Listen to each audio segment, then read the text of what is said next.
네, 안녕하세요. 성교육 강사 김영숙입니다.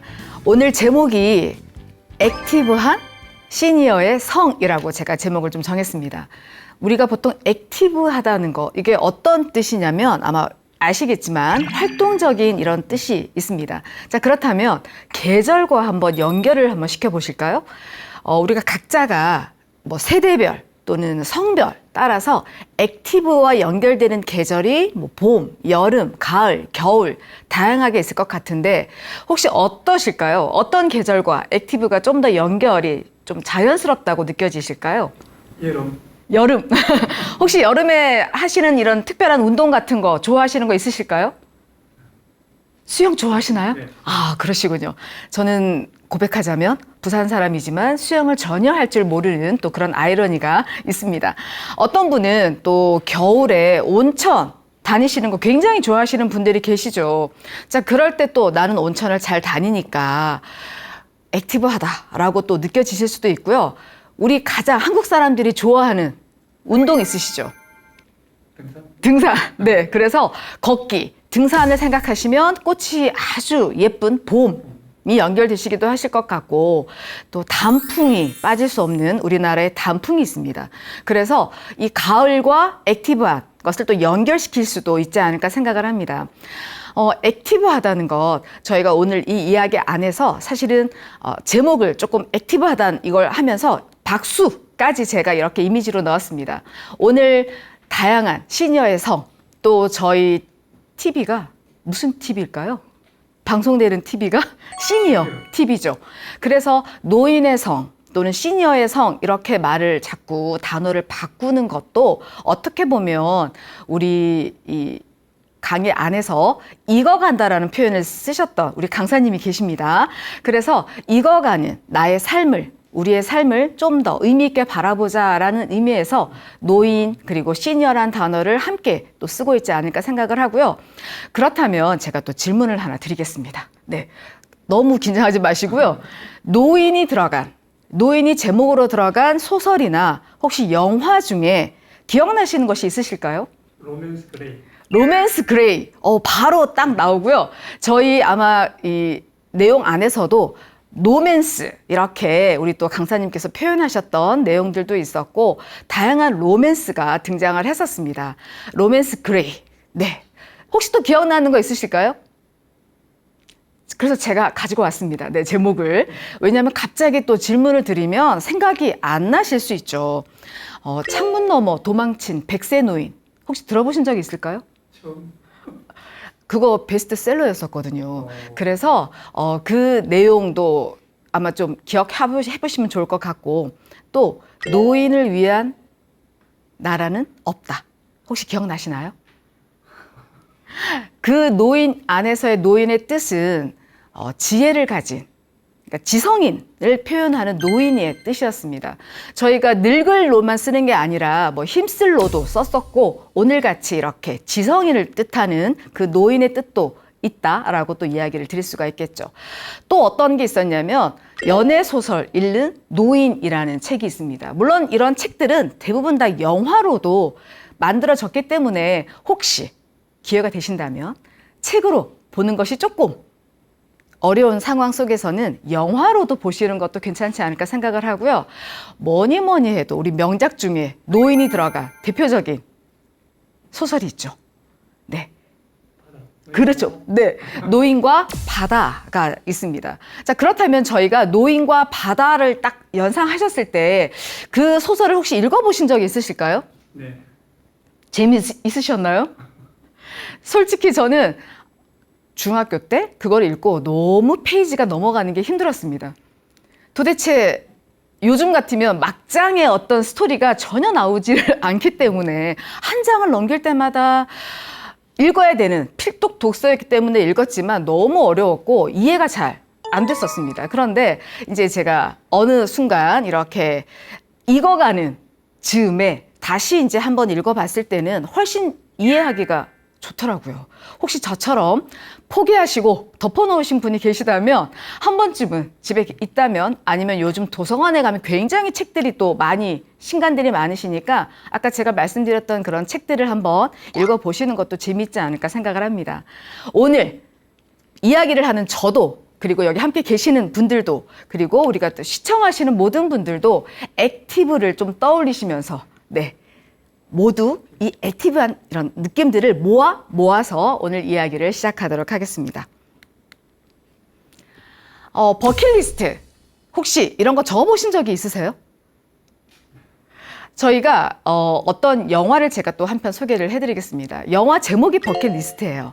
그 등장하는 사람은 우리 시니어 TV에 맞게 남자 노인이 두 분 등장하십니다. 주인공이시고요. 실제로 이 분들은 이제 영화 속에서는 아주 유명한 배우가 나오는데, 그 내용은 어떤 거냐면요. 이제 아프신 거예요. 그래서 아프셔서 병원에 입원을 하게 됐습니다. 입원을 했는데, 이분은 어떤 분이냐면 한 40여 년을 자동차 정비공으로 일하신 분이시고, 이제 함께 이렇게 그 병실에 같이 쓰게 된 사람은 이 병원의 오너이자 그리고 사업가인 사람이 여기에 같이 들어오게 되는 거죠. 우리가 생각해 보면 오너이고 사업가니까 당연히 그 사람이 원한 것은, 그렇죠, 1인실을 원했을 텐데 상황에 따라서 이렇게 같이 쓰게 된 상황이 되었습니다. 너무 안 맞는 거죠. 살아온 과정도 안 맞고, 경제적인 부의 차이도 너무 크고, 그 다음에 가정을 생각하는, 한 사람은 가정을 굉장히 중요시 여긴다면 한 사람은 가정 그거 별로 나에게는 의미 없어 라고 생각하는 아주 다른 사람이었습니다. 그런데 이제 우리 스토리상 같이 있다 보면 정이 들게 되겠죠. 이제 친해져서 한 사람이 이제 버킷리스트를 작성하고 있다는 걸 알게 돼서, 그러면 거기다가 나의 버킷리스트도 조금 첨가를 같이 시켜서 이제 적어보기 시작한 겁니다. 자, 이제 적었으니까 어떻게 해야 될까요? 실행을 해야죠. 자, 실행을 하려면 이 병실 안에서는 불가능합니다. 그래서 두 사람이 뛰쳐나가는 거죠. 병실을 나가서 이제 하나씩 이렇게 버킷리스트를 실행을 해보게 되는데, 저희 그 지금 나와 있는 1번, 2번, 3번 장엄한 광경, 혹시 장엄한 광경 떠오르는 어떤 경치가 있으실까요? 아, 나는 저거 느껴봤다, 이런 거 경험해 보신 적 있으실까요? 제가요, 어제 부산을 다녀왔습니다. 그런데 그냥 이렇게 바닷가를 가다가 특별히 어떤 장엄한 광경을 보려고 했던 건 아니고, 이제 커피숍이 저 위에 있는 거예요. 그냥 새로 생긴 바닷가의 커피숍이라서 제가 올라가 봤습니다. 그런데 그 커피숍보다 더 좋았던 건 그 뒤에 주차장 쪽에 있는 경치였어요. 우리 요즘 뷰 맛집이라는 얘기 되게 많이 하시는데, 제가 거기서 사진을 이제 찍었죠. 찍고 나서 친구한테 여기 강원도야 라고 보냈더니 의심을 하는 친구가 하나도 없었습니다. 그만큼 굉장히 높은, 사실은 그 밑에 보면 그냥 밭이 있었거든요. 그런데 사진상에서는 굉장히 장엄하게 느껴져서 제가, 와, 여기 강원도라고 하면 설마 속을까? 근데 다 속더라고요. 평창이라고 하는 친구도 있고 태백이라고 하는 친구도 있을 만큼. 자, 그렇다면 이미 저기 적혀 있는 특별한 내용들은 없습니다. 버킷리스트 중에. 두 번째, 모르는 사람들 도와주기. 저희가 그동안 살아오면서 알게 모르게 누군가를 분명히 도와줬겠죠. 네, 아마 그랬을 거라고 생각을 하고, 저도 또한 도움을 받았을 겁니다. 자, 지금 여기에 있는 것들은 특별한 내용들이 사실은 없다라고 느껴지실 것 같아요. 남아있는 내용도 그렇게 특별하다고 말할 수는 없었습니다. 저희가 여행 가는 거, 이제 이런 것들이 막 적혀 있었는데, 사실은 저희가 어떤 거창한 것, 나라를 내가 어떻게 한다든지, 또는 외계인과 또는 달나라에 내가 가서 있겠다라는 등 이런 엉뚱한 이야기 아니라면, 사실은 어떻게 보면 버킷리스트 중에는 가장 소소한 것들, 내가 내 옆에 있는 사람들에게 감사하다고 말하는 것, 그리고 사랑한다고 말해주는 것들, 이제 이런 것들은 사실은 지속적으로 하면 굉장히 좋은 것들이기도 하죠. 자, 그렇다면 오늘 아침에 딱 눈을 뜨셔서 활동을 하시기 전에 거창하게 어디인가에 모여서 버킷리스트를 적는다기보다는, 오늘 아침에 딱 눈을 뜨시면 오늘 내가 어떤 버킷리스트를 가지고 하루를 살까, 이걸 한번 생각해 보셔도 괜찮지 않을까 생각을 합니다. 우리가 누구나 행복하고 싶죠. 그리고 그 행복 안에서는 특히 우리가 인권이라는 이야기를 제가 지난 시간에도 아마 드렸던 것 같은데, 노인이 존엄을 지키면서 노후의 생활을 인간답게 영위하는 데 필요한 모든 권리라고 되어 있습니다. 자, 그렇다면 이 권리가 지켜지지 않는 상황들, 이 권리가 침해당하는 상황들, 아마 가장 어떻게 보면 크게 침해당할 때 우리가 그것을 노인 학대라고 이야기를 할 수가 있겠죠. 존엄을 지켜주지 않고, 그리고 어떤 인간답게 생활하는데 그런 권리들이 지켜지지 않을 때, 그리고 그걸 누군가가 침해할 때 우리가 노인 학대라고 이야기하기도 합니다. 자, 그럼에도 우리의 권리를 누가 지켜야 되고 누가 찾아야 될까요? 사실은. 그렇죠. 네. 저희가 해야 된다는 겁니다. 그래서 오늘 제목을 액티브한 성이라고 좀 말씀드렸고요. 그 가운데서 뭐 실제적으로 신체적인 활동이 액티브하다는 것도 물론 중요하지만, 내가 익어가는 이 상황 속에서 좀 더 다른 사람들과 어떻게 소통하고 또 변화되고 있는 사회 안에서 그런 변화들을 인식하시고 그 변화들을 또 생활 속에서 실천하는 내가 되었으면 좋겠다라는 이야기로 이제 인권을 조금 이야기를 드렸습니다. 저희가 성적 접촉이라고 보통 이야기를 하면 신체. 그래서 이렇게 터치를 보통 많이 생각을 하시게 되죠. 그러다 보니까 과거의 성이란 의미 안에서는 젊은 사람들과 관련이 있는 것. 그러다 보니까 시니어의 성은, 노인의 성은 굉장히 불편하고 어색하다고 생각을 했었습니다. 자, 그런데 이제 현재의 성은 우리 제목처럼 은퇴가 없거든요. 근데 그럴 수밖에 없는 이유가 있죠. 제가 아마 첫 시간에 제가 말씀을 드렸던 것 같은데, 성이라는 걸 아까 우리가 손가락에 이렇게 저를 가르쳤잖아요. 네, 그런 것처럼 성이라는 게 과연 어떤 것인가. 내 몸 그리고 내 마음이 함께 있는 나라는 사람이다. 자, 그렇다면 내가 살아가는 동안 우리의 성은 현재 진행형이겠죠. 거기서 어떤 지점에서 스탑 한다던가 어떤 지점에서 멈추는 것이 아니라 계속 현재 진행형으로 이어가고 있는 것입니다. 그래서 시니어의 성을 바라보는 사람들의 인식이 굉장히 예전과는 분명히 달라져야 되고, 그 중심에 바로 우리 시니어 분들이 계시다라고 생각할 수가 있는 것이겠죠. 제가 사례를 하나 가지고 왔습니다. 노인복지관에 회원 가입하려고 갔는데 학력, 가족사항, 근데 경제사항, 근데 이런 거 물어보실 수도 있어요. 사실 저희 엄마한테도 제가 여쭤봤었거든요. 이런 걸 여쭤보냐 그랬더니 물어본다라고 이야기를 하시더라고요. 근데 이제 어떤 분께서 복지관에 회원 가입하러 가셨는데 얼마 전에 남편분을 사별하신 상황이었어요. 한 얼마 전이라고 할 수는 없고요. 한 6개월 이상 되신 거죠. 자, 그런데 아직은 마음에 어떤 여유가 전혀 없으셨어요. 그런데 이제 누구랑 사냐고, 가족 사항이 어떻게 되냐고 아마 물어보셨나 봐요. 그런데 너무 말하기가 싫으셨던 거죠. 나 혼자 산다는 게 말하기 싫으셔서 그냥 남편 있고 이제 남편하고 산다라고 이야기를 하셨나 봐요. 근데 이제 우리가 왠지 진실을 말하지 않을 때 약간 나도 모르게 어떻게 되시죠? 목소리도 좀 작게 말하게 되고, 그러다 보니까 그 담당하시는 분이 되게 목소리를 좀 더 높이셨나 봐요. 잘 안 들리시나 생각을 해서 어머님 네, 어머님 할아버지랑 같이 사신다고요? 막 이렇게 크게 말씀을 하신 거예요. 근데 이제 그 복지관이 동네에 있는 복지관이다 보니까 주변에 아는 사람들이 있을 수가 있으시겠죠. 그런데 끝까지 그렇게 물어보는 그 상황 속에서 끝까지 이제 같이 산다라고 이야기를 하셨나 봐요. 이제 상황 이후에 아직도 나는 주변에서 이렇게 아파트를 왔다 갔다 하시면 물어보실 거 아니에요. 할아버지 요즘 좀 안 보이시네요. 이렇게 물어보면 너무 말하기가 싫으시다. 내가 80이 다 됐지만 사별하고 혼자 있다는 걸 말하고 싶지 않다라고 이야기를 하시더라고요. 자, 그런 이야기를 들었을 때 저는 솔직히 어떤 마음일까 조금 궁금했었습니다. 근데 그럴 수도 있으시겠구나. 그리고 6개월이라는 시간은 아직 마음의 여유가 없으실 수도 있겠구나. 그런데 이제 상대방들은 이제 그것에 대한 것보다는 일을 처리하다 보니까, 그리고 특히 할아버지, 이제 이런 분들에 대해서 그게 뭐 특별하다고 생각하지 않는 부분들도 있으시겠죠.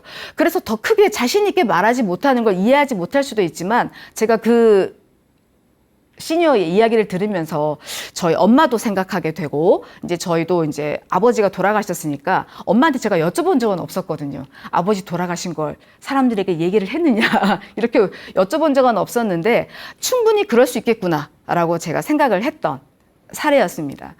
우리가 미디어를 사실은 무시할 수가 없죠. 특히 우리 유튜브 또는 저희도 역시 이것이 TV로도 방영되지만 또 유튜브에도 올라오는 내용이기 때문에, 제가 이렇게 다니다 보면 우리 비슷한 연배뿐만이 아니라 우리 시니어분들께서도 굉장히 많이 스마트폰을 열심히 보고 계십니다. 게임 하시는 분도 계시고요. 또 어떤 드라마, 예전 드라마를 보시기도 하시고, 또 좋아하시는 트로트, 이제 영상은 제가 보이지만 노래는 모르겠지만 어쨌든 굉장히 열심히 듣고 계세요. 근데 미디어에서 노인을 어떤 존재로 보여주고 있을까? 심술 맞고 고집불통이고, 그리고 아무것도 하지 않는 무력한 모습으로 보여주는 노인의 모습이 예전 모습이었다면, 예전에는 진짜 실제로 보니까 요즘 이렇게 텔레비전에서 재방송 하게 되는 걸 보면 굉장히 호통치는 노인의 모습이 있고요. 또 어떤 노인 같은 경우에는 너무 그냥 아무것도 안 하시는 이제 그런 노인의 모습이 등장하기도 합니다. 드라마 속에서 등장하는, 우리가 흔히 말하는 그 막장 드라마 속에 현실과는 전혀 관계가 없어서 아유 저거 뭐야 라고 하시면서도 그 드라마를 나도 모르게 보게 되는 아이러니가 있습니다. 결국 미디어는 우리 생활과 너무 밀접한 관계가 있고, 그 안에서 노인을 어떤 모습으로 보여주고 있는가는 굉장히 중요한 부분이 되기도 하는 것이죠. 보호해야 될 대상으로 보느냐, 또는 피하고 싶은 고집불통, 또는 소통되지 않는, 또는 너무 무기력하게 보여지는 이런 모습의 노인들이 자꾸 등장하다 보면, 우리가 주변에서는 분명히 그렇지 않은데도 불구하고 왠지 미디어에서 그런 노인들이 많이 등장한다는 것을 볼 때 그런 사람이구나. 역시 우리가 가지고 있는 고정관념이 계속 켜켜이 우리 그 카스테라처럼 단단하게 쌓이게 된다는 것이죠. 미디어에서 노인을 어떻게 보여주고 있느냐, 제가 이거를 하나 생각했던 건요, 치매를 주제로 한 예능 프로그램이 하나 있었습니다. 보통 이제 우리가 치매를 바라볼 때는 굉장히 벌써 인상이 어떡하나 이런 걱정이 되게 드러나는데, 이 예능에서는 물론 경증, 치매를 겪고 계신 분들이 4분이 등장을 하셨어요. 그래서 한 몇 년 동안 알츠하이머를 겪고 계신 분, 그리고 60세, 아직은 어떻게 보면 초기 시니어 계시죠. 자, 그런 분이 또 등장하시기도 하시고, 또 여성, 우리 또 치매, 또 어르신도 등장하셨고, 다양한 분들이 등장을 하셨습니다. 자, 그런데 왔던 고객들은 전혀 이분들한테 식당에서 주문을 할 때 이분들이 치매 환자라는 걸 전혀 인식하지 못했다라고 많이 말씀을 하셨어요. 물론 경증 치매라서 그럴 수도 있고요. 그런데 이제 우리도 왜 가끔 까먹는 거, 잊어먹는다 이렇게 표현하시잖아요. 기억이 가물가물해지는 이제 이런 거 때문에 힘들어하시는 이제 그런 내용들 때문에 있었기 때문에 사실은 전혀 인식하지 못했다, 이런 분들이 많으셨다는 거죠. 자, 치매가 이렇게 방송에서 예능 프로그램 안에서 등장을 하는 상황입니다. 물론 그 프로그램이 안타깝게도 몇 회를 하고 종영은 되었지만, 그 예능을 또 우리 보시는 분들이 계실 텐데, 저걸 조금 더 어떻게 하면 발전시켜서 좀 더 길게 고정적으로 이렇게 해도 되겠다라는 저도 생각을 했었던 그런 예능들이 있었다는 거죠. 제가 요즘 상황을 이렇게 볼 때 코로나 바이러스 이거 왜 생겼을 것 같으세요? 제가 의사는 아니지만 가끔 이런 얘기를 저한테 묻는 우리 시니어분들도 계시고요. 학생들도 있습니다. 선생님, 왜 코로나가 이렇게 안 없어질까요? 왜 이렇게 오래 갈까요? 라고 물어보면 저도 답을 정말 주고 싶죠. 그런데 제가 생각해 볼 때는 우리가 환경, 그리고 자연, 이런 것들에 대해서 존중하지 않았던 그런 것도 바이러스가 이렇게 창궐하는 이유가 되지 않을까 생각을 하게 되고요. 사람을 이렇게 존중하지 않았을 때, 나와 다르다는 이유로 우리가 나이 또는 성별 또는 능력, 그리고 외모, 또는 어떤 신체 조건 이런 것 때문에 누군가를 존중하지 않았을 때 나와 다른 그 사람에게 혐오라든지 차별이라든지 배제시키는 이런 것들이 또 드러나지 않을까. 근데 이 안에서 저희가 세대별로 노인 세대를 바라보는 또 젊은 세대들, 또 젊은 세대를 바라보는 노인 세대 이런 어떤 다양한 분리. 사실은 성이란 건 나의 삶이라고 말씀을 드렸는데 지금 제가 이 상황이지만 제가 앞으로 또 겪을 더 익어가는 그 시니어의 삶들이 저한테도 기다리고 있을 것입니다. 그리고 아이들도 뭐 10대, 20대 우리 청년들도 마찬가지겠죠. 사람을 존중하지 않았을 때 이런 혐오, 차별, 배제 이런 상황들이 나타나는데 자, 인구의 고령화. 저희가 인구가 굉장히 저출산이라는 얘기는 들어보셨죠? 근데 그냥 저출산이 아니라 초초저출산입니다. 우리나라가 아마 제 1등으로 그러지 않을까 싶고요. 고령화도 마찬가지로 초초고령화의 상황에 놓여 있는 거죠. 그러다 보니까 노인 인구 비율이 우리나라 전체 인구 비율 중에 당연히 많은 부분을 차지하고 그 안에서 여러 가지 어떤 경제적으로 왜냐하면 충분히 준비되지 않은 그 시니어 세대들이기 때문에 경제적으로도 취약하시고 또는 어떤 몸의 건강 때문에 의료비 증가라든지 또는 돌봄 문제가 여전히 있습니다. 이제 저희도 부모님 중에 이제 한 분만 계시니까 저희 자녀들이 번갈아 가면서 이렇게 자주 찾아뵙기도 하고 매일 거의 뭐 저희 엄마 같은 경우에도 하루에 4통 이상의 전화를 받으시는 거죠. 뭐 자녀들한테도 받고 뭐 손자한테도 받고 근데 가끔은 어쩔 때는 왜 이렇게 전화를 하는지 모르겠다. 매일매일 하지 않아도 된다라고 말씀도 하시고 또 이렇게 주변에 보면 혼자 사시는 분에게 안전을 위해서 전화를 해주는 서비스가 있습니다. 근데 이제 저희 아시는 분은 그렇게 말씀하시더라고요. 매일매일 그냥 의미 없이 전화를 해주는 근데 사실 그건 어떻게 보면 의미가 없는 건 아니거든요. 안전하게 오늘도 잘 어떤 일을 하셨는지를 확인하는 상황이긴 하지만 이제 받는 입장에서는 오늘 뭐 하셨어요? 오늘 뭐 누구 만나셨어요? 이제 이런 질문들이 굉장히 어떻게 보면 간섭받는다는 느낌이 든다라고 이야기를 하시더라고요. 그러니까 여러 가지 노인을 위한 여러 가지 이런 혜택들이 많지만 받는 입장에서는 또 그것이 주는 입장과 받는 입장에서의 이 균형이 또 안 맞을 때는 누군가에게는 불편한 또 상황들이 될 수도 있겠구나라고 저도 생각을 했었습니다. 본인 의사와 달리 일자리를 잃게 되시거나 제가 얼마 전에 서울의 모 구청에서 열렸던 자활센터에 성교육을 나갔었는데 거기에 오신 분들이 자활센터니까 내가 혼자 이렇게 앞으로 직업을 가지고 활동할 수 있기 위해서 오신 분들이거든요. 근데 거기에 70대, 60대 굉장히 많으셨어요. 그러니까 일자리를 잃어버리신 거죠. 현대 상황 속에서는 다시 재취업을 하고 싶으셔서 이제 거기 계시고 또 그런 걸 굉장히 원하신다라는 욕구를 제가 느끼기도 했었습니다. 또는 건강 취약 또는 약화로 인해서 여러 가지 판단 능력이 부족한 경우가 생기기도 하고요.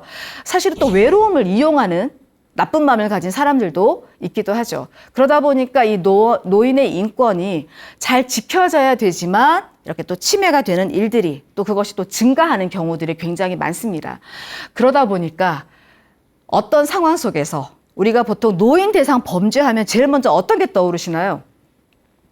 뭐 보이스피싱 이거 제일 많이 떠오르신다고 하시는데 사기라고 할 수 있겠죠. 그것뿐만이 아니라 성폭력 사건도 굉장히 많아지고 있는 상황입니다. 특히 로맨스를 이제 하시게 되는 경우에 데이트 성폭력의 경험을 하시게 된다는 거죠.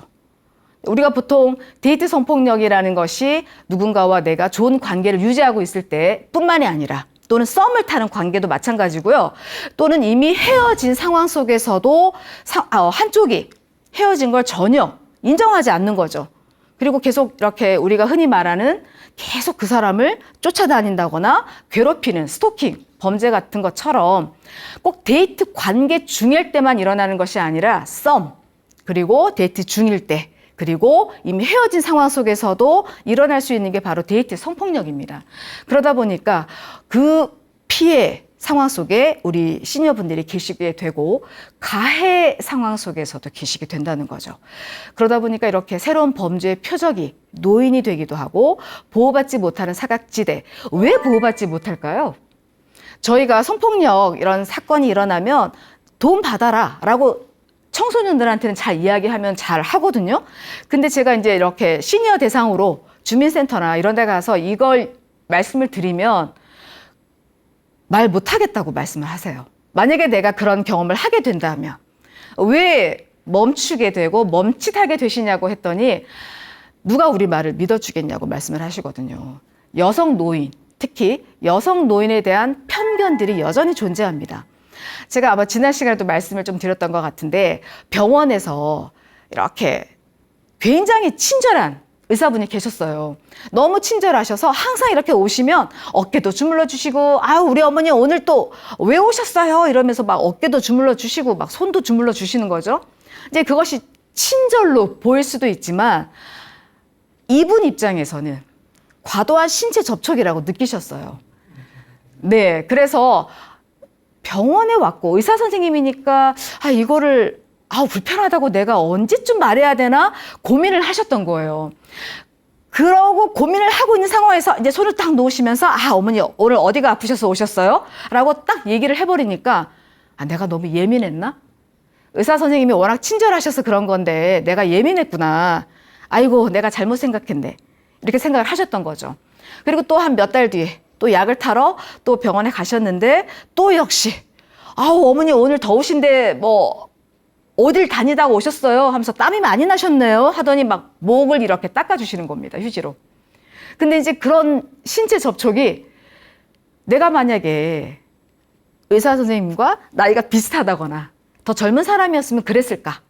내가 나이가 더 많은 노인이기 때문에 너무 어떻게 보면 편하게 너무 과잉 친절로 신체 접촉을 하는 것이 아닌가. 그래서 그 병원을 이제 안 가신다라고 말씀을 하시더라고요. 근데 이제 문제는 내가 안 거는 것도 중요하지만 혹시 다른 사람들은 어떻게 느끼나 궁금해서 이제 주변 분들하고 얘기를 했더니 그래 맞아 그 선생님 너무 친절하시지. 내가 갈 때마다 그냥 내 손을 너무 많이 만지시고 내 어깨도 만지시고 가끔은 막 허그도 이렇게 안아보려고도 하셔서 내가 아이고 선생님 더워요 이렇게 피하셨다고도 하시는데 사실은 친절과 폭력의 그 경계선이 있겠죠. 그 느낌은 누구의 느낌이 가장 정확하시다? 나의 느낌이 가장 정확하십니다. 내가 예민한 거 아니야? 내가 느낌을 믿으셔야 되죠. 그래서 아이고 선생님 불편해요 라고 말씀하셔도 충분히 된다는 것이죠. 만약에 그분이 정말 친절한 분이시라면 나의 친절이 누군가를 불편하게 했구나 이해를 하시겠지만 만약에 혹시라도 마음속에 어떤 다른 마음을 가지고 계셨다면 스탑할 수 있는 충분한 내용을 전달해 드리는 거니까 그분에게도 좋은 게 아닐까 생각을 합니다. 여전히 여성 노인에 대한 편견들이 등장하게 되고 특히 성폭력 사건에서 그것이 가장 많이 등장하게 된다는 거죠. 사회적 안전망이 없지는 않습니다. 우리가 성폭력 사건이 일어나면 도움 받을 수 있는 여러 가지 시스템들은 다 되어 있거든요. 신변 보호라든지 또는 비밀 유지라든지 이런 것들이 되어 있지만 신고하지 못하는 상황들이 존재를 한다는 거죠. 실제로 여성 노인 대상 성범죄가 5년 동안에 이렇게 증가를 했었고 지금 저것이 19년도까지의 통계이기 때문에 지금 벌써 한 3년 또 코로나 시국을 지나면서 어떤 변화가 있었는지는 더 궁금한 내용이 되기도 합니다. 여성 노인 그리고 노인이 차지하는 우리나라 인구 비율이 당연히 높기 때문에 범죄의 가해 또는 피해 상황 속의 그 비율도 당연히 올라갈 수 있는 상황들이기도 하고요. 아마 이 안에는 신고하지 못한 것도 있을 수가 있겠죠. 그냥 자식들 보기 불편해서 실제로 이제 그냥 넘어갑시다라고 이렇게 가족끼리 합의해서 넘어가는 경우도 사실은 있다는 것이죠. 그 중심에는 아마 무성적인 존재로 간주하는 편견이 여전히 존재합니다. 신고를 해야겠어요. 근데 이 신고를 해야겠다는 것이 낯선 결심이 되는 이야기가 된다는 거고요. 실제로 조사하는 누군가가 가해자에게 이런 말을 하는 거죠. 친절이 너무 과하셨어요. 아까 제가 친절과 폭력의 경계선이 있다라고 말씀을 드렸잖아요. 그런데 그 사건을 조사하는 누군가의 입에서 역시 편견이 들어있는 거죠. 그 사람 입에서 아유, 가해자에게 친절이 너무 과하셨어요. 자, 이건 그 사람을 가해자로 보는 인식이 전혀 없는 상황이 되고, 피해 상황에 놓인 나의 입장에서 본다면 의지할 만한 상황이 안 되는 상황이 되기도 합니다. 그리고 나에게 이렇게 말하는 거죠. 아유, 조심 좀 하시지. 뭘 조심을 해야 될까요? 그렇죠? 그래서 우리가 여기서도 역시 무성적인 존재로 여성 노인을 바라보는 것. 그 안에 편견이 여전히 존재하기 때문에 내가 이것이 성폭력인지를 알아차리는 그 찰나도 되게 어렵습니다. 아까 제가 말씀드린 것처럼 정말 친절해서 이렇게 하는 것인지, 아니면 정말 본인의 엄마라고 생각해서 나한테 이렇게 하는 것인지, 또는 어떤 나쁜 의도를 가지고 있는지를 내가 그 찰나에 알아차리기도 어렵고요. 알아차렸다고 하더라도 어떻게 얘기를 해야 될지 어려운 관계가 된다는 것이죠. 그러다 보니까 스탑, 이 지점을 찾아내기가 생각보다 어렵습니다. 우리가 새로운 느낌, 여러 가지 편견들, 저희가 액티브한 삶을 살아가기 위해서는 다른 사람들과 이렇게 소통하고, 그리고 사회적 관계 속에서 살아야 당연히 에너지가 올라가시겠죠. 신혼이라고 해서 지금 당장 뭐 바로 결혼한 사람을 이야기하는 건 아니고요. 혹시 결혼 상황 속에 있으시다면 매일매일을 새로운 느낌으로 한번 살아보시는 것. 그런 느낌을 제가 신혼이라고 이야기를 적었고요. 혹시 이렇게 혼자 뭐 비혼 또는 이혼 상황에서, 또는 사별의 상황 속에서 혼자 계시는 상황이라면, 우리 이 과정 속에서 늘 이야기했던 사회적 관계 속에서 내가 행복을 얻고 기쁨을 얻는 것처럼 시니어 로맨스에 대한 로망도 분명히 있으시겠죠. 그리고 예전보다는 훨씬 더 이런 것들이 자유로운 건 사실인 것 같아요. 그리고 이제 더 나아가서 결혼까지 이어지는 이런 사랑에 대한 느낌들, 그리고 우리 우정도 마찬가지인 것 같아요. 실제로 이렇게 사회적 관계 속에서 우정을 잘 간직하시는 분들도 굉장히 건강하시다라고 이야기를 하거든요. 꼭 남녀 간의, 이성 간의 어떤 관계뿐만 아니라 친구끼리 느끼는 그런 만족감, 그런 행복감도 있지 않을까 생각을 합니다. 사랑을 하시게 되면 당연히 그 감정, 우리 예전에 그 감정을 한번 되살려 보신다면 심장이 두근두근, 그리고 얼굴도 상기되고, 그리고 또 어떤 게 있을까요? 여러 가지 이제 그런 반응들이 나타납니다. 신체적으로, 정서적으로 그런 반응들이 나타나고요. 저희가 왜 콩깍지 쓴다라고 이야기를 하잖아요. 근데 그게 실제적으로도 맞대요. 왜냐하면 사랑을 하게 되면 그 여러 가지 호르몬들이 막 나오면서 그 안에서 어떤 비판적이고 부정적인 평가가 전혀 안 되는 상황 속에 들어가게 된다는 거죠. 그러다 보니까 나는 그 사람에게 그냥 사랑의 눈으로만 누군가를 바라보게 되는 상황들이 생겨서 우리가 흔히 말하는 그 콩깍지가 쓴다는 게 딱 맞는 상황이 되기도 하는 것입니다. 변한 사회 속에서 여러 가지를 저희는 연습을 하고 있죠. 예전에는 이런 것들이 그냥 가능했다면 지금 달라진 것들이 굉장히 많습니다. 성생활을 유지하는데 그것을 유지하는 것, 그리고 그 안에서 유대감을 가지는 것, 그리고 그 안에서 몸과 마음의 건강을 계속 체크하시는 것들. 자, 이런 것들은 나의 삶의 질을 높이는 방법이 되기도 하고요. 그 안에서 사람과의 관계, 제가 말씀드린 것처럼 외출을 하시고 누군가를 만나시고, 그리고 그 안에서 여러 사람의 이야기를 들어보시는 그런 과정들, 또 특별히 누군가를 더 만약에 관계를 맺으셔서 더 사랑하시게 된다면 그 행복감은 더 올라가도록 하겠죠. 아침에 눈을 뜨셔서 오늘 내가 어떤 행복을 위해서, 우리가 아까 버킷리스트라고 하는 것은 내가 행복해지기 위한 다른 생각들을 바로 버킷리스트라고 이야기를 할 수가 있으니까, 오늘 지금 나는 어떤 행복을 만들어 갈까, 이제 그 안에서 나의 중요한 버킷리스트를 한번 적어보시는 것도 중요할 거라고 생각을 합니다. 주인으로 살고 싶는 건 너무 행복하죠. 내가 누군가에게 주인이 아니라 그냥 손님처럼, 마치 이렇게 누가 주인이 있고 내가 그 상황 속에 끌려가는 상황 속에 살고 싶어하는 사람은 아무도 없습니다. 그리고 여러분들은 누구나 몸과 마음의 주인, 성적 주체로 살아가고 계신 거죠. 그래서 내가 저 사람과 저 사람 마음에 드는데 내가 저 사람과 더 친하게 지내고 싶다. 저 사람과 더 알고 싶다. 이런 감정들을 느끼실 것 같아요. 다양한 관계 속에서 내가 비록 나이가 들어서 가끔 어떤 분이 이렇게 말씀하세요. 이제 좋은 게 좋은 거니까 그냥 다 받아주고 마음 넓게 그냥 웬만한 건 그냥 내가 다 참아서 넘어가는 게 좋지 않을까요? 라고 생각을 하세요. 그런데 현재 진행형인 나의 삶 속에서 다른 사람에게 계속 맞춰주는 삶을 살면 행복하실까요? 아니시겠죠. 우리는 현재 진행형을 살아가면서 성적 주체로서 내가 어떤 삶을 살아갈지에 대한 주체적인 생각들을 끊임없이 하셔야 되지 않을까 생각을 합니다.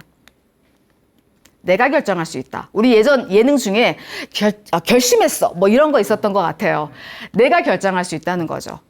내가 어떤 불편한 지점에서 내가 그 불편하다는 걸 느낄 수 있고 그 내 느낌을 인정하고 그 느낌을 믿으세요. 그래서 이것이 내가 예민한 것이 아닐까?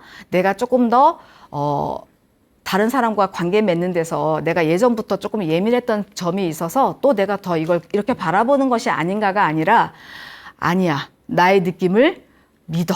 그리고 그것을 다른 사람에게 불편하다고 말할 수 있다는 것. 내가 어른이라서, 내가 나이가 있어서 그냥 다 받아주고 다 이해하는 것 뿐만이 아니라 그것도 물론 할 때도 필요할 때도 있어요. 그러나 내가 내 삶에 있어서 주체가 된다는 것 기억을 하셨으면 좋겠습니다. 시니어의 인권, 그것은 다른 나와 분리가 되는 인권이 아니고요. 결국 내가 살아갈 나의 인권이 되는 것이죠. 지금 제가 저희 엄마를 바라볼 때 또는 저보다 더 앞선 선배님들을 바라볼 때 나와 다르다고 전혀 생각하지 않습니다. 이제 내가 삶을 살아가는 그 방식 중에 이제 내가 따라갈 저 방식들이 되는구나. 그래서 예전보다 제가 시니어 분을 바라보는 시선이 훨씬 더 깊어질 수밖에 없는 거죠. 아마 젊은 친구들, 20대, 30대 이런 분들이 느끼는 시니어의 삶은 저보다는 조금 더 다를 수도 있지 않을까 생각을 합니다. 우리가 바뀐 여러 가지 세상 안에서 조금 더 예전에는 물론 성교육을 받아본 적도 없고 성에 대해서 생각해 본 적도 없으세요. 저희 왜 드라마 보면 창호지 이렇게 있는 드라마 보면 항상 창호지 보면 사람들은 제일 먼저 뭐부터 하려고 하죠? 손을 탁 들고 그 창호지 구멍을 막 뚫으려고 애를 씁니다. 그리고 하고 싶어 하는 걸 다 동감을 하는 거죠. 그만큼 우리의 예전 시니어분들의 성은 그냥 이렇게 창호지로 누군가가 신혼의 기쁨의 아주 행복한 순간을 이렇게 창호지를 뚫어서 보고 싶어 하는, 그리고 그것이 그때는 문화, 풍습처럼 됐다면 지금 만약에 그런 일이 벌어진다면 어떻게 될까요? 엄청난 일이 벌어질 겁니다. 자, 이런 변화된 사회 속에서 우리가 성이란 것, 예전에 나는 이랬어. 우리 그때는 다 괜찮았어. 예전에 직장에서 커피 타오고, 그쵸? 너무 당연했던 일상들이 지금 커피 누군가가 타야 되는 사람이 있을까요? 예전 같으면 있었다고 생각을 했었습니다. 우리 사무실에 커피를 누가 타야지라고 생각했다면 지금은 전혀 그런 생각 안 드시잖아요. 이렇게 생각이 변화하는 것, 이 과정 속에 우리 시니어분들이 지금 계시고 가끔은 균형이 안 맞을 때도 있어요. 손자가 너무 예뻐서 또는 지나가는 아기가 예뻐서 유모차에 이렇게 덮개를 여시고 아이고 예쁘다고 하시는 분도 계세요. 진짜 깜짝 놀라시죠? 네, 머리를 막 쓰다듬기도 하시고 실제로 옛날에는 그냥 우리 아기들의 신체를 이렇게 보면서 아이고 우리 누구누구 많이 컸나 이렇게 보자 이러시면서 아이의 그쵸 하체를 막 이렇게 보기도 했지만 지금 그런 상황들은 없습니다. 근데 그걸 굳이 저한테 배우신 것도 아니시잖아요. 이미 사회 속에서 이렇게 변화하고 있는 것들을 우리 시니어분들은 스며들고 있는 거죠. 이런 사회 속의 변화가 굳이 막 배우고 이러지 않으셔도 이제 주변에서 하시는 말씀들, 그리고 이제 텔레비전이나 이런 미디어에서 등장하는 말을 들으시면서 나도 모르게 내 생활 속에 이렇게 스며들어서 세상을 조금 바라보는 생각들이 달라지고 계시고 또 그 안에서 나의 삶은 또 어떻게 이루어 나가야 될 것인가에 대한 균형을 또 감각을 익히시는 기회가 또 많으시니까 그런 기회들을 또 잘 활용하셨으면 좋겠습니다. 누구든지 행복할 권리가 있고요. 그것은 뭐 나이가 더 어리다고 또는 나이가 더 많다고의 문제가 아니라 우리 모두가 다 성인권을 가지고 성적 주체로서 행복하게 살 권리가 있다는 것을 잘 기억하시면서 오늘 이야기를 마무리하려고 합니다. 네, 액티브. 네, 오늘 저랑 또 이렇게 헤어지시면서 조금 더 어깨를 펴시고, 네, 그리고 우리 텔레비전을 보시는 분들도 이제 끝! 엔드를 누르시면서 조금 더 어깨를 쫙 펴시고 오늘 나의 삶을 더 활기차게 만들어 가시는 하루가 되시기를 바라면서 이야기를 모두 마치도록 하겠습니다. 네, 감사합니다.